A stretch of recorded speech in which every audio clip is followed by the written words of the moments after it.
Regardez autour de vous le nom des écoles, des rues, des parcs. À Poitiers, on peut compter 457 rues qui portent le nom d'une personnalité. Mais seulement 57 rendent hommage à une femme.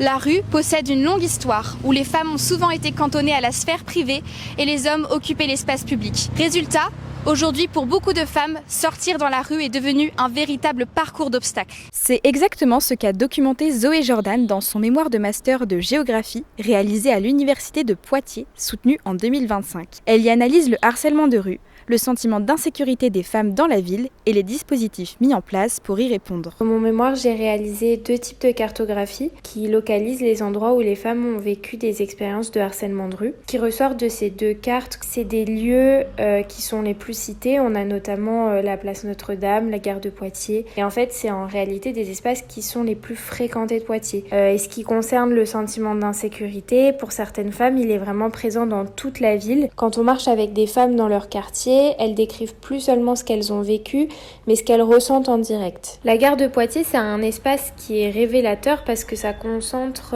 plusieurs facteurs qui se renforcent aussi mutuellement. En se baladant dans Poitiers, on peut tomber sur ces petits stickers devant certains commerces. C'est le signe que si vous vous sentez en danger, vous pouvez demander de l'aide. C'est le plan Angela et Zoé a beaucoup travaillé dessus. Une personne se sent en danger ou en insécurité, elle peut rentrer dans un établissement partenaire et demander Angela au personnel qui est formé pour réagir de manière discrète et adaptée. Le plan Angela, il résoudra pas à lui seul le harcèlement de rue, mais il offre une réponse concrète aux victimes et il sensibilise les commerçants qui contribuent à changer les mentalités. Des chercheuses comme Zoé utilisent les mots et les données pour décrire ce que vivent les femmes.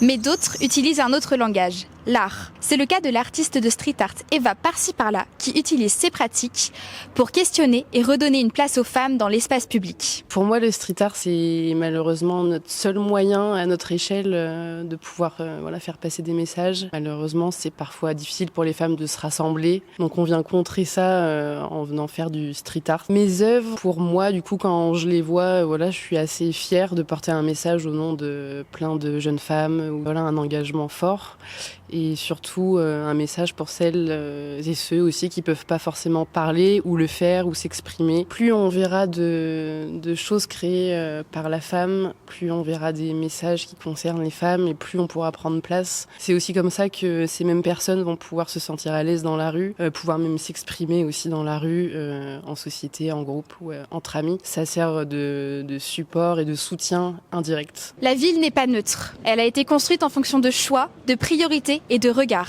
Mais des femmes comme Eva nous prouvent que rien n'est figé. Elle peut être repensée et réinventée, notamment grâce à l'art.